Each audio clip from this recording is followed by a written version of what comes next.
नीचे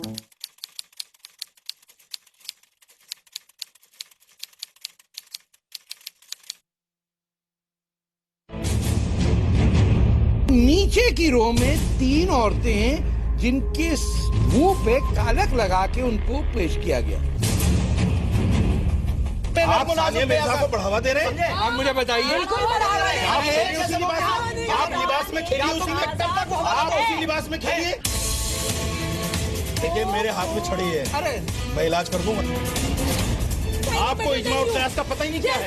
बताइए क्या तर्जुमा है, बताइए ना। कैसे आपको आप चैनल में बताइए इजमा और क़यास किसे कहते हैं? औरत कुश्ती लड़ने के लिए है ही नहीं। आप अगर आप फिल्म की बात करते हैं, देखिए आपने औरत को सिर्फ शोपीस बना के रख दिया। आपकी बेटी के बारे में यहाँ गलत अंदाज में बात शुरू की गई, वो बहुत ज्यादा अफसोसनाक है। सैयद के खिलाफ बोलने के लिए मैं खिलाफ नहीं बोल रही हूँ। ये अपने आप को बहुत बड़ा इस्लामी स्कॉलर समझती हैं कि मौलाना लोगों ने मसले बिगाड़े हैं। मुस्लिम महिला जो हैं मुफ्तियों के, मुल्लाओं के जवाब से चुप है, खामोश है। इस शो पे आने के लिए मौलवियों ने, उनके मुल्लाओं ने फोन करके कहा कि आपने तो हिंदुस्तान में रहना है। मौलाना एग्री करते हैं, अपने घर में देखें पहले। मैं आपको अपना पर्सनल एक्सपीरियंस शेयर करूं, मेरा खुद केस चल रहा है। अच्छा। और मेरे हस्बैंड ने मुझे बाय पोस्ट तलाक लिख के भेजा। इवन मेरे रिश्तेदार हैं बहुत जो कहते हैं कि लड़की इतनी बड़ी हो गई, आपने अभी तक शादी नहीं की। क्या वजह थी कि तमाम वो लोग जो हमारे इस्लामिक लीडर बनना चाहते हैं, वो कहते हैं इस प्रोग्राम पर पाबंदी लगाई जाए। इंशाअल्लाह ये आखिरी एपिसोड होगा। बेतहाशा लोगों ने और अपना चेहरा छुपा के कहा, हमसे तलकीन की कि खुदा के वास्ते लिल्लाह ये प्रोग्राम ना बंद करिए।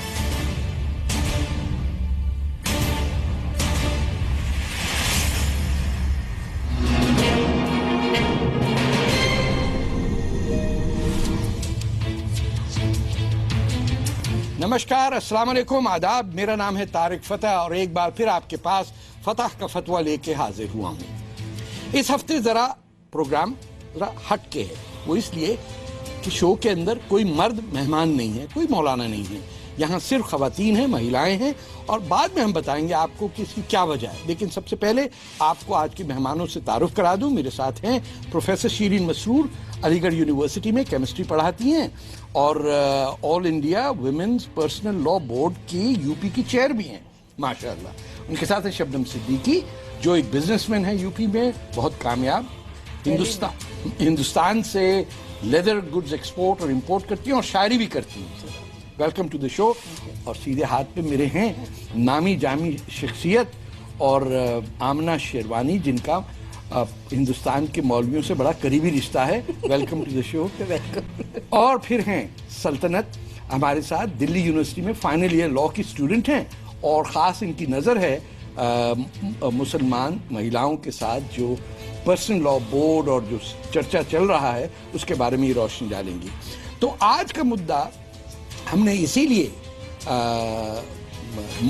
मौलानाओं या मर्दों को नहीं शामिल किया क्योंकि हम इन खवातीन से ये पूछना चाहते हैं कि इनके रास्ते में क्या रुकावट है और ये क्या बात है कि जब मुसलमानों की हिंदुस्तान में बात होती है तो औरतों से कोई नहीं पूछता। फतह के फतवे में आज का मौजू है कि क्या कट्टरपंथी और मौलानाओं के दबाव में मुसलमान महिलाएं खामोश रहती हैं। भारत की कुल आबादी में मुस्लिम महिलाएं करीब 9 करोड़ हैं। ये 9 करोड़ आवाज है तो हम हैं और हमारा समाज है। लेकिन ये कौन है जो मुसलमान महिलाओं की आवाज दबाना चाहता है? किस टाइप की औरतें? ये किस टाइप की औरतें? आप मेरी जैसी औरत से बात ही नहीं कर सकते। आप हर तौर से बेहुदे, आप दिमागी तौर से बेकार हैं, आप दिमागी तौर से बेकार हैं। कैसे कर रहे हैं? हम 5 आदमी को नहीं झेल पा रहे। जी न्यूज के शो फतेह का फतवा में पूरी दुनिया के सामने ऐसे लोग सामने आए जिन्हें मुसलमान औरतों की बात बर्दाश्त नहीं होती। मत कहिए इस बात को प्लीज। आप इसको टीआरपी के लिए मत कहिए। किसी को एतराज नहीं, मत कहिए। आप कौन है? आप कौन है?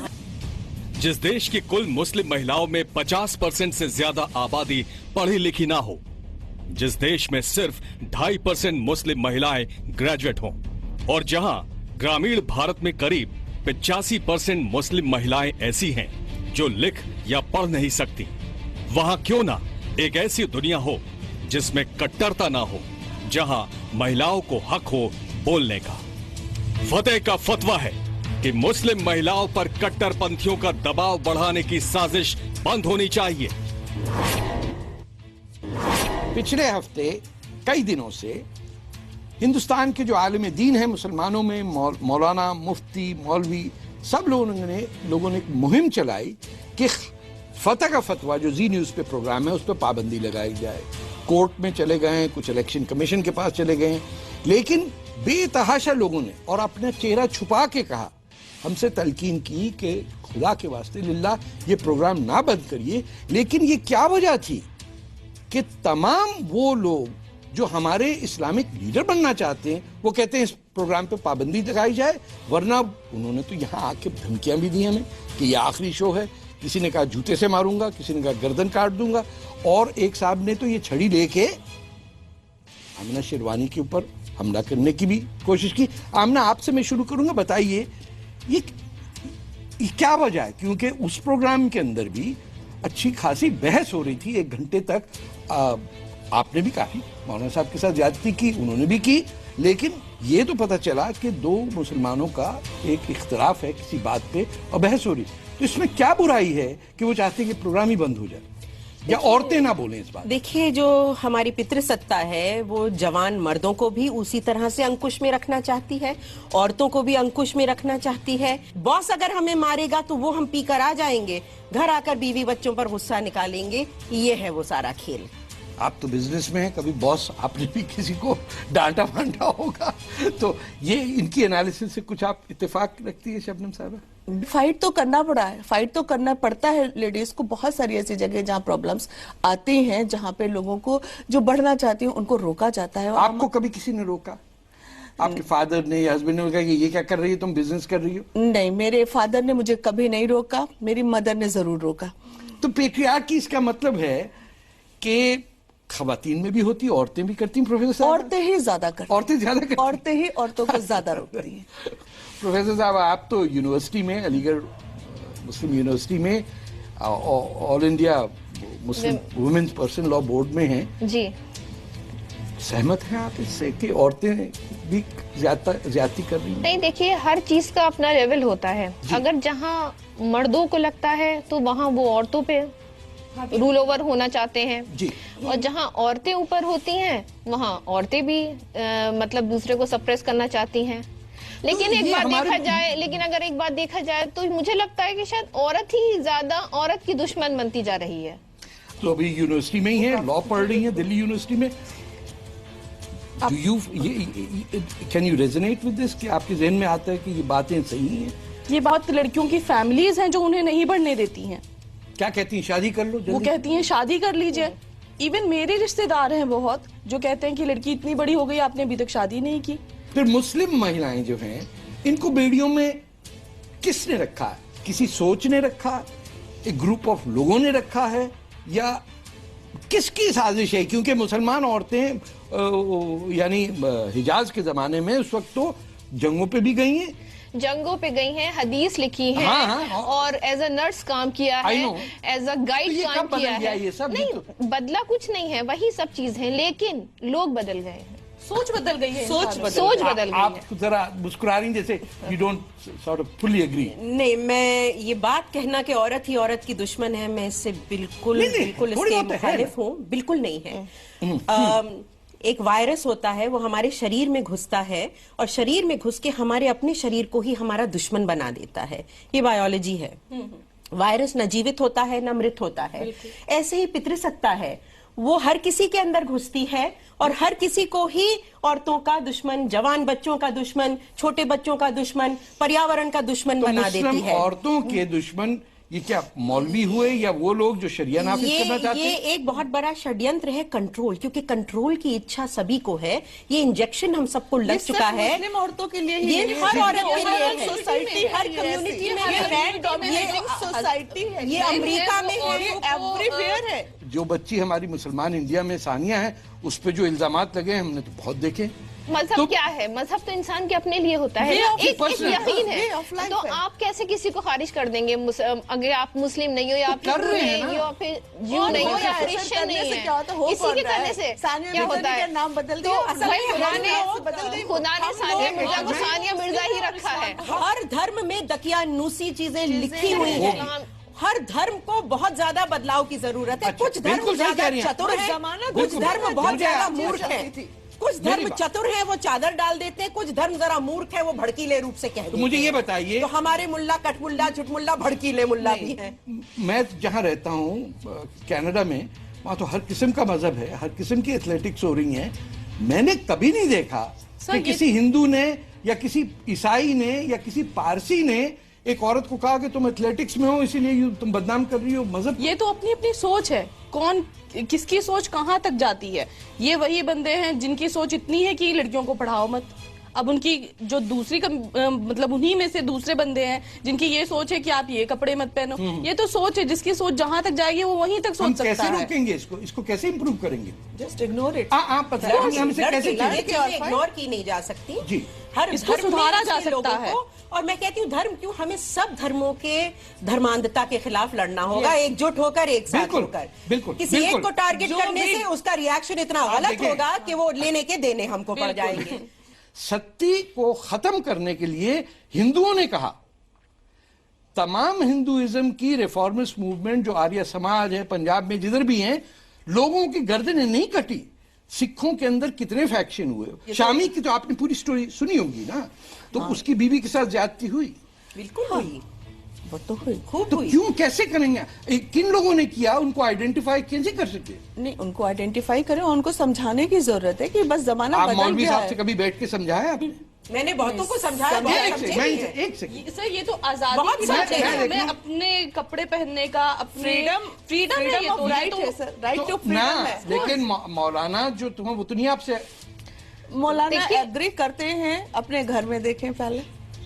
जो नहीं करते वो अपने घर में, उनके घर की कौन सी लड़कियां जो है नहीं, कौन सी ड्रेसेस नहीं पहनती, कि जीन्स नहीं पहनती, कि कट स्लीव्स नहीं पहनती, सब पहनती है, नकाब के ऊपर डालती हैं और उसके बाद जाके। प्रोफेसर साहब, आप देखिए, पूरी अलीगढ़ मुस्लिम यूनिवर्सिटी में मोहम्मद शामी की बीवी के लिए जी किसी ने आके बाहर निकला, आपने या आप सब में से किसी ने कोई स्टेटमेंट या एक, हम कौन होते हैं किसी पे? देखिए, सबसे पहले होता है किसी पे तोहमत लगाना। सपोर्ट में कोई क्यों उनकी सपोर्ट में कोई नहीं आया।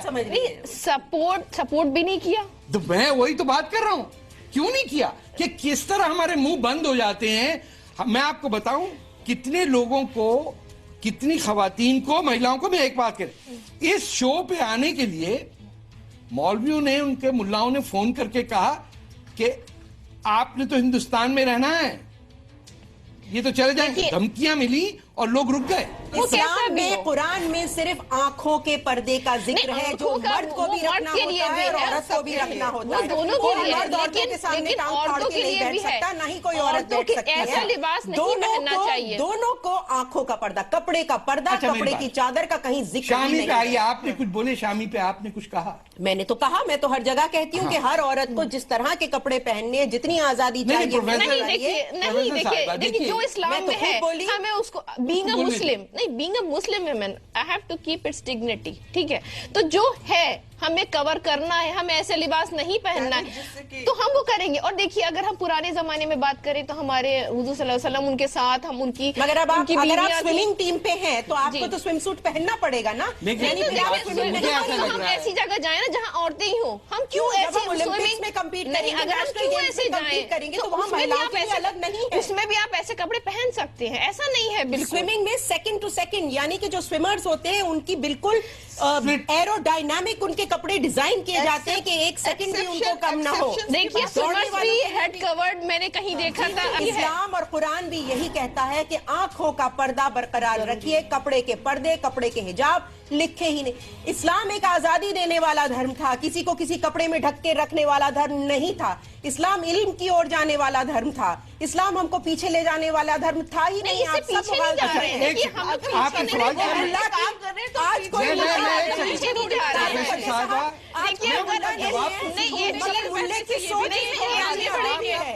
कहना चाहती हूँ, देखिए मैं इनका जवाब तो सुन लेने सोच अभी भी इस प्रोग्राम में जवाब तो सुन लेने औरतों ने उसको प्लीज। मैंने एक चीज पहले हम लोग अर्ली मैन थे तो फिर मींस के वो तो सबसे डेवलप लोग होने चाहिए, लेकिन स्टिल हम अब इतने कपड़े पहने बैठे हुए हैं तो means we are more develop. नहीं यानी early man was dressed in I am talking in terms of ठंड तो उसको भी लगती थी, गर्मी तो उसको भी लगती थी। नहीं, मैं ड्रेसिंग की बात कर रही हूँ कि अगर कपड़े खोलना कोई डेवलपमेंट है तो ये परमिटेबल नहीं है। नहीं, एक परमिटेबल नहीं हो जाता है। देखिए we have to keep our mental changes, मगर मानसिकता तो औरत को ढक कर रखने की उसको पर्दे से ही शुरू होती है, घूंघट से शुरू होती है। हर मजहब में नहीं। देखिए आजकल अब आप हर मजहब में आप साड़ी मुस्लिम्स में भी पर्दा है, क्रिश्चियन में भी। मगर मैं कहती हूँ यानी ये आप लोग आप किसके दबाव में ये बोल रही हैं? मतलब आप ही माँ हैं, आप ही बच्चों को पालती हैं।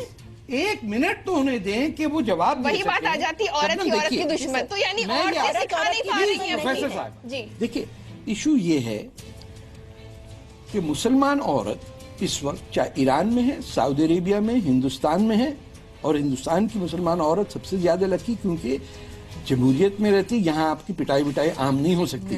अफगानिस्तान में और पाकिस्तान में आम लड़कियां पिट रही हैं, पैसे वाली उन्हें बोलने का भी हक नहीं है। हाँ, वो कुछ भी नहीं।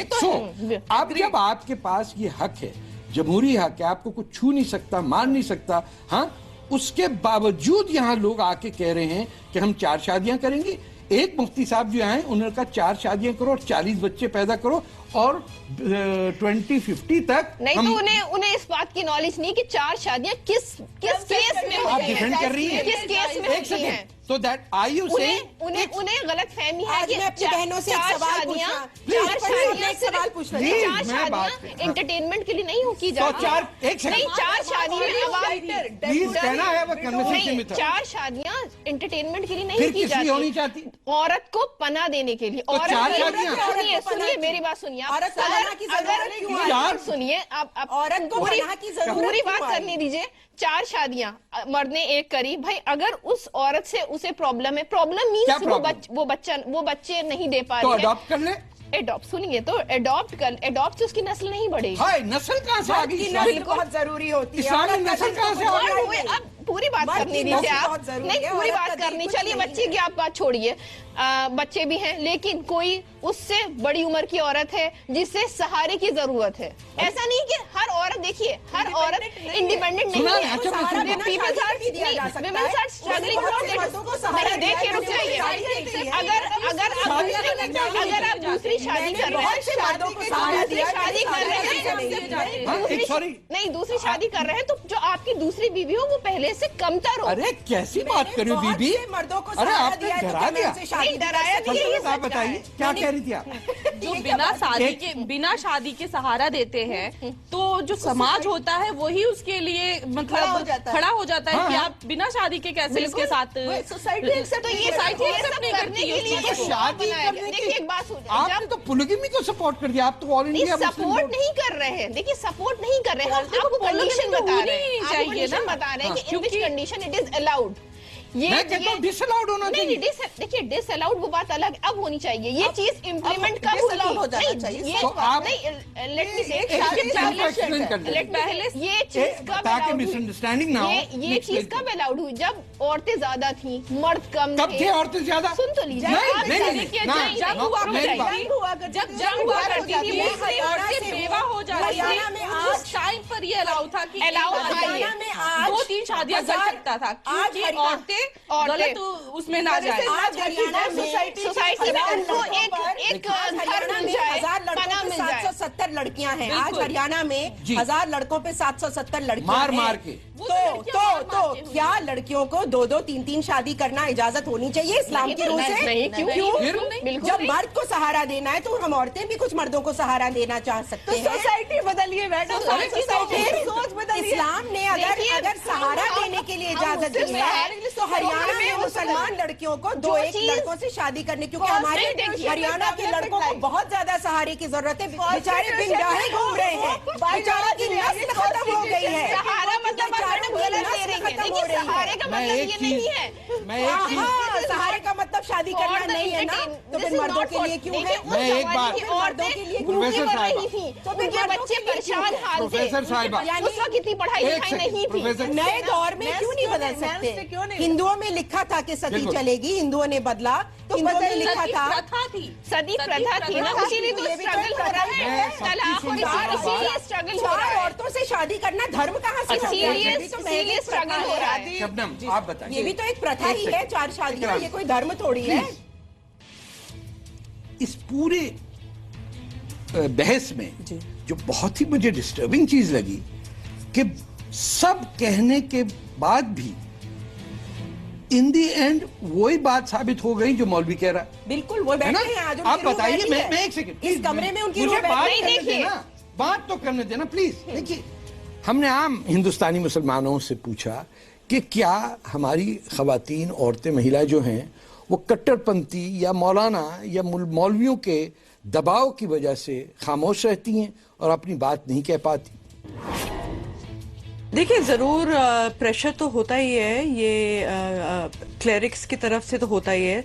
और जो औरतें होती हैं उनको दबाव भी लगता है, उनको लगता है कि उनकी सेफ्टी सिक्योरिटी जो है वो थ्रेटन हो जाएगी। उस वजह से काफ़ी महिलाएं चुप रहती हैं, बोलना भी चाहेंगी तो उनके शौहर जो हैं, हस्बैंड है, वो शायद सपोर्ट नहीं करें, शायद उनके परिवार वाले ना सपोर्ट करें, तो उस वजह से उनको एक भय लगता है और उस वजह से वो अपनी आवाज़ नहीं उठा सकती हैं। अगर हम मौलवी साहब और या हमारे इस्लाम की सबसे बड़ी किताब है कुरान शरीफ, अब कुरान शरीफ में हमारे पूरे ज़ाब्ते अखलाक, पूरी ज़िंदगी जिस तरह से गुजारने का तरीका उसमें लिखा हुआ है, उसमें कहीं भी ऐसी पाबंदी नहीं है जो औरतों को दब कर रहना चाहिए या मौलवियों से डरना चाहिए, ऐसा कुछ। जैसे डरना है तो सिर्फ अल्लाह से डरना है, और हक बात कहने से कोई नहीं रोक सकता। तालीम से औरतों को रोका जाता है, तालीम दी नहीं जाती, बस इतना ही कहा जाता है भाई इतना पढ़ लो, कुरान और हदीस पढ़ लो, जान जाओ कि तुम्हारे फ़राइज़ क्या हैं, आगे की जो बातें होती हैं तुम्हारे हुकूक क्या हैं ये मत जानो। जब हुकूक हम नहीं जानते हैं तो हमको अपना हक कैसे मिलेगा? तो हम अपने हक की कमी की वजह से, जो हक हमको पता नहीं है उसकी वजह से औरतों की हालत और बद से बदतर होती जा रही है। मुस्लिम महिला जो हैं वो अभी भी बहुत सारे मुफ्तियों के, मुल्लाओं के दबाव से चुप है, खामोश हैं। अब देखिए हम कहाँ शुरू, हमने कहा कि औरतों को बोलना नहीं दिया जाता है, आपने कहा कि उनको बोलने की रोक नहीं सकता। अब जब बात आप वही कह रही हैं जो झूठ हमको आज तक पढ़ाया गया है कि पोलिगमी जो है वो बिल्कुल सही चीज है।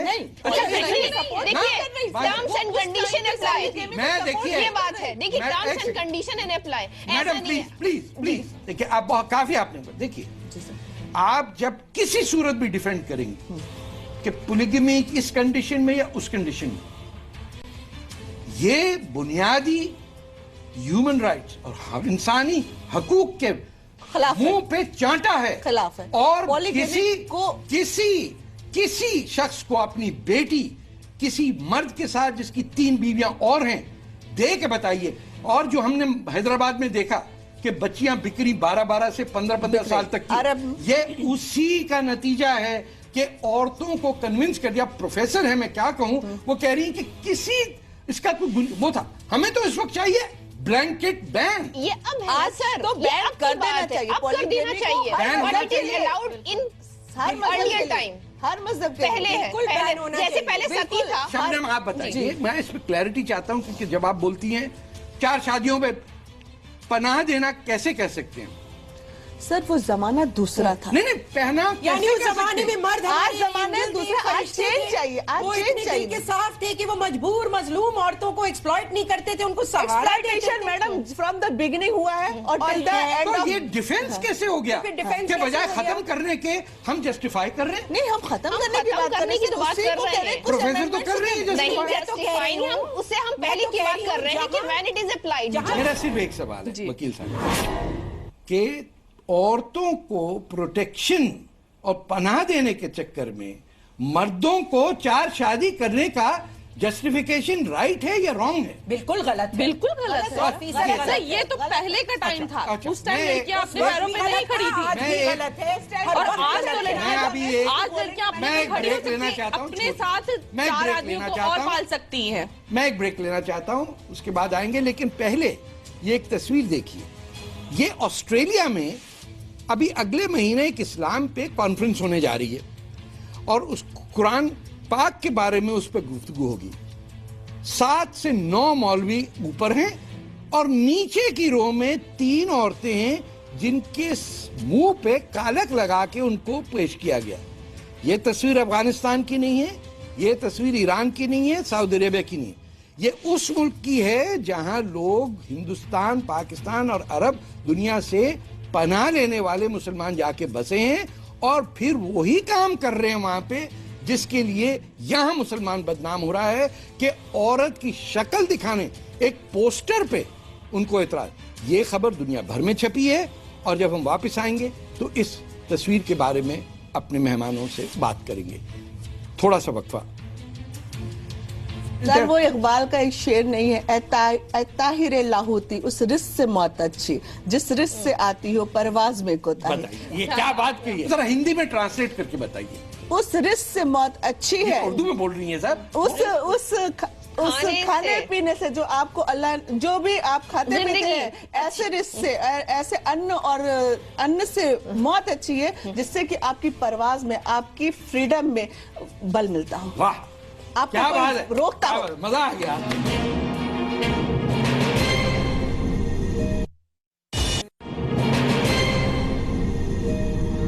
वही बात साबित हो गई जो मौलवी कह रहा है। बिल्कुल, वो बैठे हैं आज। आप बताइए, मैं एक सेकंड, इस कमरे में उनकी रूह बैठी है। देखिए, जरूर प्रेशर तो होता ही है, ये क्लेरिक्स की तरफ से तो होता ही है। डरना है तो सिर्फ अल्लाह से डरना है और हक बात कहने से कोई नहीं रोक सकता। मुस्लिम महिला जो हैं वो अभी भी बहुत सारे मुफ्तियों के, मुल्लाओं के दबाव से चुप है, खामोश हैं। Welcome back. फतह के फतवे में एक छोटी सी ब्रेक के बाद हम सिलसिला वहीं शुरू करेंगे जहां से कटा था। आप सबने देखी ये तस्वीर, ये ऑस्ट्रेलिया में है, ये अफगानिस्तान में नहीं है। जो औरतों का हशर हमारे मौलवियों ने किया है वो आपके सामने है। कुछ उस पर आप कहना चाहेंगी कि ये ऐसा क्यों कि एक इतनी तरक्की याफ्ता मुल्क के अंदर जाके औरतों का ये हशर हो रहा है? ये जो रिग्रेसिव फोर्सेस हैं, इनसे अब हमें युद्ध करना ही पड़ेगा। मैं तो करती ही आ रही हूँ। मेरे से जो छोटी जवान बच्चियां बैठी हैं इस प्रोग्राम में, मैं उनसे भी कहूंगी कि खुल के निकलो, क्योंकि इस्लाम आजादी का पैगाम लेकर आया था, रिफॉर्म का पैगाम लेकर आया था। मौलवी तो थे ही नहीं इस्लाम में, थे ही नहीं, है ही नहीं, उनकी कोई जरूरत ही नहीं है। वकील साहब आप बताइए। वो बिल्कुल अन इस्लामिक है। अगर आप इस कॉन्फ्रेंस में, आप वहां औरतें भी जाएंगी और इस पोस्टर में वो औरतें भी जाएंगी जिनका मुंह काला किया गया, ये क्या वजह है कि वो औरतें बावजूद उसके कि उनको इंसल्ट किया गया फिर जाएंगी वहां पे? वो जवाब देने जाएंगी। किसका जवाब देने जाएंगी? वो तो अपना चेहरा कॉन्फ्रेंस में क्या बुर्का पहन के तो नहीं, फेस कवर कर दिया है, ब्लैक कर दिया है। इससे ये मतलब नहीं है कि मतलब वो रुक जाएंगी, वो वहां पे फिर जाएंगी और इस चीज का जवाब देंगी और मतलब उनमें और खुन्नस भरेगी इस चीज की कि मेरा फेस भी कवर किया और फिर भी मैं आज यहाँ हूँ और आपके भाई वो ही जवाब देंगी कि आप लोग भी खुल के सामने आएंगे, तो खुल के बोलेंगे, कहेंगे कहीं कि ये बंद होना चाहिए। खुल के बोल रही हूँ कि किसी मर्द को नहीं हक है। अमीना के अलावा, जैसे अमीना कह रही, मैं तो वैसे यहाँ तो बुर्का के अगेंस्ट कोई कह ही नहीं सकता कुछ। बुर्का के अगेंस्ट जब भी बात करते हैं, अपनी पसंद है। मैं आज कहती हूँ, मेरा बात ये कहना ये है कि हम कब निकल के बोलेंगे कि ये चेहरे पे काला के लगाना वो ही है, वैसे ही है जैसे बुर्का होता है कि आपको पता ही नहीं कि मर्द है कि औरत है, शबाना है कि सलमा है, पता ही नहीं किसी का। नहीं, औरत गलीज है इसलिए उसको ढक के उसको छुपा के रख दो। नहीं है, इसलिए मुझे तो ये लग रहा है ये फोटो ऐसा है औरत को गलीज बना दिया गया है, निकाल दिया है और वाइट कवरिंग वो बहुत बड़ी अनर्थ हो जाएगा। It signifies that she is a woman और अ गर्ल, तो डिफरेंशिएटिंग फ्रॉम मेन।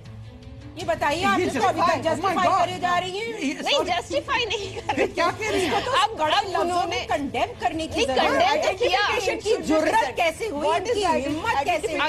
अगर इस्लाम की रूह के खिलाफ तो अगर कंडेम पे आ जाएंगी तो औरत फिर लड़ने बैठ जाए।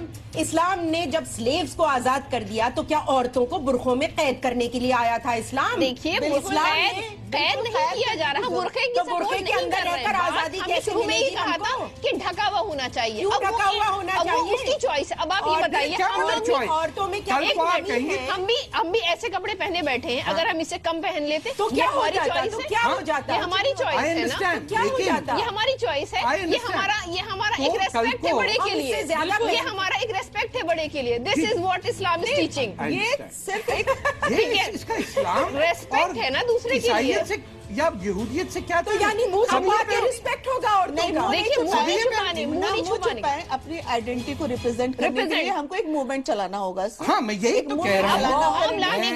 रिफॉर्म लाने के लिए औरत ही जुड़नी पड़ेगी। तो आप जुड़िए ना, औरतें ही नहीं जुड़ती हैं। प्रोग्राम की इब्तिदा में ये कहा था कि क्या वजह थी कि आज हमने सिर्फ महिलाओं को बुलाया, और क्या वजह थी कि आज कोई मर्द या मौलवी नहीं है यहाँ। वो इसीलिए था कि जब हिंदुस्तान की मुसलमान खवातीन आपस में बैठ के बात करेंगी तो इसी तरह का पॉजिटिव एटीट्यूड निकलेगा जिसके अंदर इस्लाम के दायरे के अंदर हिंदुस्तान की जो परंपरा है उसके अंदर रहते हुए एक मुसलमानों की इमेज वो सामने आए कि देखने वाला ये ना कहे कि अरे क्या कह रहा है ये आदमी। कट्टरपंथियों का फिजिकली या ओरली या समाज की तरफ से प्रेशर होता है मुस्लिम औरतों पे कि वो खामोश रहें। होता है जी, है, बहुत है। आपसे तो मैं खैर पूछ नहीं सकता है, मगर औरतों को बिल्कुल उसकी कोई परवाह नहीं करनी चाहिए, निकलना चाहिए, परचम लेकर निकलो, लड़ो और जीतो। अलग बात है, लेकिन होता है, बिल्कुल होता है। आप लोग कैसे उसको, ये सप्लीमेंट्री क्वेश्चन है, उसको कैसे रेकंसाइल करते हैं? क्या देखिए, बात ये है कि ये होता सर ऐसे कि जैसे कि हम किसी जैसे यहाँ ओल्ड पुरानी दिल्ली चले गए, दिल्ली की पुरानी दिल्ली चले गए, वहाँ का वे ऑफ लाइफ दूसरा है। वहाँ पे अगर थोड़ा सा जीन्स जैसे मैं इस गेटअप में भी जाती हूँ तो वो बंदे मुझे मतलब मुड़ के देखते हैं कि ये लड़की जा रही है, मतलब इसके सर पे ये सर से कवर नहीं है, ये रिदा नहीं है, तो ये फर्क है। फर्क तो है। अच्छा चलिए, मुड़ के तो सब लड़के देखते हैं, चाहे आप कुछ भी पहने, तो लड़कों की फिक्र करनी नहीं चाहिए, वो सब एक ही दहली के चट्टे बट्टे हैं। मेरी उम्र में अब मैं काम पलट के देखूंगा। और मैं तो हर लिबास पहन के, जहाँ मुझे जब जीन्स पहननी होती है, जब ड्रेस पहननी सर, मैंने तो मैनेजमेंट एक आखिरी सवाल है, सूट पहने ही नहीं जाती हूँ और किसी की मुंडी मुड़े तो मुझे फिक्र नहीं। ये तो अपनी समझदारी है ना कि किस माहौल में आपको क्या पहनना है। आप किसी के इंतकाल में जाएंगे और आप समझदार हो, साड़ी वाले कपड़े, ये शादी वाले कपड़े नहीं पहन के जा सकते। जैसा देश वैसा नहीं, ये तो फिर भेष बदलेगा कैसे? हाँ, ये सही कह रही है। अगर जैसा देश वैसा ना, इसमें वकील साहबा, इसमें आपकी लेग स्टंप उड़ गई।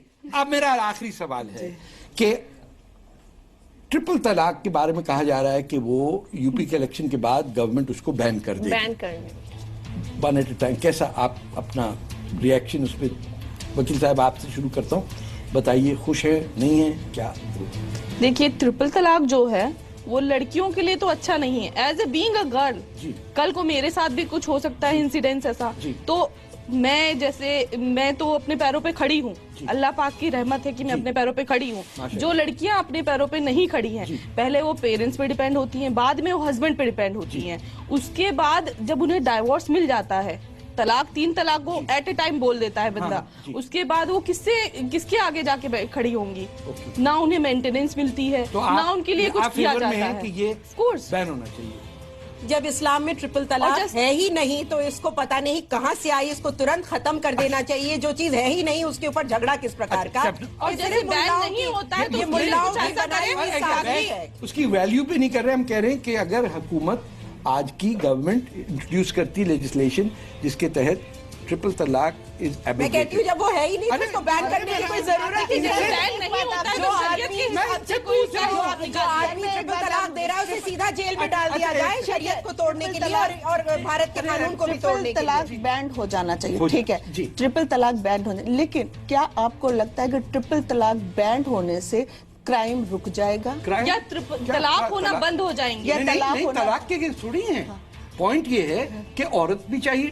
इंडिया के जो लॉज है इक्वालिटी के, जिसमें कोई किसी को भी तलाक दे सके, वो होना चाहिए। तो वो खुला है ना? नहीं खुला नहीं है। एक सेकेंड, खुला मांगे देना के लिए, मेरी बात एडमिनिस्ट्रेशन ऑफ जुडिशियल एडमिनिस्ट्रेशन मौलवियों से हटा के जुडिशरी में होना चाहिए। लॉज को लेजिस्लेटेड होना चाहिए, कॉन्स्टिट्यूशन में अमेंडमेंट्स होना चाहिए, जो भी जैसे भी है। आप प्रोफेसर साहिब, आप तो जी इसमें तो देखिए ट्रिपल तलाक तो देखिए ये चीज जैसा अभी मैम ने कहा ये चीज कुरान शरीफ में नहीं है। और अगर तलाक दिया जा रहा है तो उसमें आपको रिलैक्सेशन मींस जितना टाइम पीरियड दिया गया है उसमें उस तरीके से अगर आप दे रहे हैं। हम पूछ रहे हैं, वो नहीं मैं कर रहा, मैं डिबेट कर ही नहीं, मैं ये डिबेट कर रहा हूँ कि बंद होना चाहिए, कह रही है कि हम बंद करेंगे तो आप उसको एज हम तो कह रहे हैं कि वो है ही नहीं इस्लाम में, तो उसको अरे बोलने तो दो बीबी। क्या आप उसके सहमत में हैं कि इसको पाबंदी इस पे लगाई? बिल्कुल इस पे पाबंदी लगा। और इवन मैं आपको अपना पर्सनल एक्सपीरियंस शेयर करूं, मेरा खुद केस चल रहा है। अच्छा। और मेरे हस्बैंड ने मुझे बाय पोस्ट तलाक लिख के भेजा, बताइए आप जरा। और मेरी एक छोटी बेटी है मेरी 3.5 साल की। कभी तो ये कैसा लॉ है? ऐसा तो शरीयत में कहीं नहीं है कि आप जो है अपनी बीवी को जाके आप सिर्फ लिख के भेज दें कि हम तलाक, तो कैसे चला? और मेरा इसीलिए मैं खुद लड़ रही हूँ। तो सबसे बड़ी बेयरर और सफरर तो मैं खुद हूँ। तो आपको हम सब दुआ करते हैं कि आपके साथ इंसाफी हो, ऐसा जो आपके साथ हुआ किसी की बेटी बहन के साथ ना हो। और वो तो समझिए हम इतने पढ़े लिखे हैं, हमारे माँ बाप ने इतना हमको कि हम अपना स्टैंड ले पा रहे हैं और हम किसी पे डिपेंडेंट नहीं है। वरना तो बच्ची हमारी तो वो तो बिल्कुल आपको सही निजात मिली, एक झटके में मिल गई ऐसे आदमी की, और दोबारा मत देखिएगा। नाज़रीन, लीगल इसी के साथ होते हैं। अब सुने उन लोगों का सवाल जो कुछ लोग मुझसे इत्तेफाक करते हैं और वो लोग जो बिल्कुल इख्तलाफ नहीं करते। मैं आपको फॉलो कर रहा हूँ जी न्यूज़ पे बाकायदा, मज़ा भी आता है आपकी बातें सुन के, जिस तरीके से डिबेट होती है। महिलाओं के ऊपर अगर किसी तरीके से कोई प्रेशर या किसी तरीके से उनको खुल के बोलने की आज़ादी नहीं है और उससे आप एक रिलीजन खासकर इस्लाम या मुसलमानों को जोड़ रहे हैं, तो ये डिलिबरेटली क्यों कर रहे हैं आप? डोंट बी डिलिबरेट, आप इस तरीके से मत करें, मेरी आपसे रिक्वेस्ट है। आप in general in toto, it is not Pakistan Fateh साहब, ये इंडिया है। अरे डॉक्टर जाकिर साहब, कब तक मुसलमान औरतों को रोका गया? रसूलुल्लाह के डेथ के बाद बीबी फातिमा कैसे रोका गया इसका भी हमें पता है। किस किस मुसलमान औरत के साथ क्या क्या ज्यादती हुई इस्लाम के नाम पे, वो भी हमें पता है, सबको पता है। आपकी भी बेटियां हैं, मेरी भी बहनें हैं, सबकी वालदा हैं। जो जो जुल्म इस्लाम के नाम पे औरतों के साथ हो चुका पिछले 1000 साल में, इससे बेहतर है कि आप और हम खामोश रहें। जो थोड़ी बात बहस हो जाती है उसमें ये दुआ करिए कि आपकी कुव्वत कम हो और आपकी बेटी की कुव्वत आपसे ज्यादा हो। मैं तारिक फतेह जी से यही बोलूंगी और यही सवाल भी करूंगी। आज अपन न्यूज पे देखते, आज उनको पता है कितनी हमारी मुस्लिम बहनें हैं या मुस्लिम महिला है, मुस्लिम माँ लोग है, टीवी नहीं देख पाती है।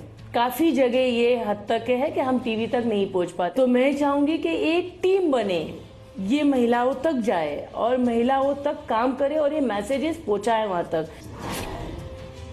मेरी बहन रिदा, मैं अब क्या कहूं कि अगर मुस्लिम महिलाएं टीवी नहीं देख रही तो अब ये सोचिए कि वो जिन औरतों के बारे में आपने बात की उन पे क्या जुल्म है कि उनको माँ बाप या शौहरों ने उनको टेलीविजन देखने से रोक दिया। अब मैं तो इतना ही कर सकता हूँ कि अपने शो पे इसका जिक्र हो ताकि मुसलमानों की इमेज और इस्लाम के बारे में अंडरस्टैंडिंग बेहतर हो। अब आप ये कर सकती हैं कि इसका यूट्यूब बना के उन लड़कियों को आप जाके दिखा सकें। इसके अलावा और तो मुझे समझ नहीं आता कि मैं कैसे उन तक पहुंच करूं ताकि उनको ये बातें सारी समझ में आए। मैं तारिक फतेह साहब से एक बात कहना चाहता हूं कि तारिक साहब, आपको किसने कहा कि मुस्लिम खवातीन मौलवियों के डर से जो है कुछ कहने से डरती है, अपनी आज़ादी के लिए उनका डर खौफ लेकर के घूमती है? साहब, इसमें कोई सच्चाई नहीं है।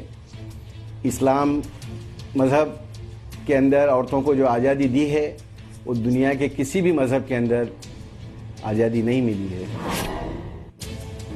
पटेल भाई, यहाँ 4 खवातीन बैठी थीं, 4 औरतें बैठी थीं, चारों का एक ही बात पे था अग्रीमेंट कि उन पे प्रेशर होता है मर्दों का कि क्या कहना है और नहीं कहना। और अगर आप ये कह रहे हैं कि मुझे किसने कहा कि मुसलमान औरतों पे प्रेशर मौलवियों का नहीं होता कि क्या कहना नहीं कहना, तो भाई मियाँ जरा आंखें खोलो, जागो। झूठ बोलने से कोई फायदा नहीं मुसलमानों का। तारिक फतेह जी, मैं आपसे एक सवाल करना चाहती हूँ। आप बहुत अच्छी बात है, महिलाओं के लिए बहुत अच्छी अच्छी बातें कर रहे हैं और जो हमें हक चाहिए उनकी लड़ाई में भी हमारे साथ खड़े हैं, लेकिन क्या कई सारी चीजें जो आप कह देते हैं, शायद आप उसे अगर थोड़ा और ढंग से कहेंगे तो मुझे लगता है कि ये जो इस्लामिक जो मौलाना हैं, जो आप पर भी कटाक्ष करते हैं और जो इस तरीके की महिलाओं के काम करने के लिए कटाक्ष करते हैं, उन पर मुझे लगता है उन पर रोक लगेगी। शबनम बहन, मैं अपना जो तरीका हो सकता है, मेरा तरीका गलत हो बात करने का, लेकिन मैं सिंध में पैदा हुआ हूँ, पंजाबी अपब्रिंगिंग है, मेरा वो गंगा जमुना तहजीब स्टाइल गुफ्तगू करने की आदत नहीं है, जिसमें किसी से दुश्मनी भी हो तो कहते हैं आपसे मिलकर बड़ी खुशी हुई।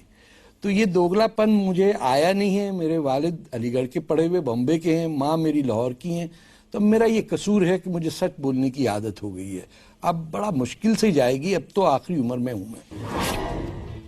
वो इकबाल का एक शेर नहीं है, ताहिर लाहौती, उस रिस्क से मौत अच्छी जिस रिस्क से आती हो परवाज में कोताही। ये क्या बात कही है? तो अपनी परवाज, तो वैसे मुझे शायरी से चिढ़ चढ़ती है, लेकिन आज जो आपने बात कही, वाह, एक दफा फिर हमको प्लीज एक दफा फिर सुनाइए। लाहौती, उस रिस्क से मौत अच्छी जिस रिस्क से आती हो परवाज में कोताही। अच्छा, इसको जरा हिंदी में ट्रांसलेट करके बताइए। उस रिस्क से मौत अच्छी है। उर्दू में बोल रही है सर। उस खाने पीने से जो आपको अल्लाह, जो भी आप खाते पीते हैं, ऐसे रिस्क से, ऐसे अन्न से मौत अच्छी है जिससे कि आपकी परवाज में, आपकी फ्रीडम में बल मिलता हो। वाह, आप क्या बात है, रोकता हो। मजा आ गया। आज का शो तो बहुत जबरदस्त जा रहा है। हमारे अल्लाह मर्दों को भी ऐसी तमीज नसीब हो ताकि वो अपनी बेटियों से कुछ सीख सके। थोड़े दिन मर्दों को हिजाब पहना देंगे तो ठीक हो जाएंगे सारे। सही है।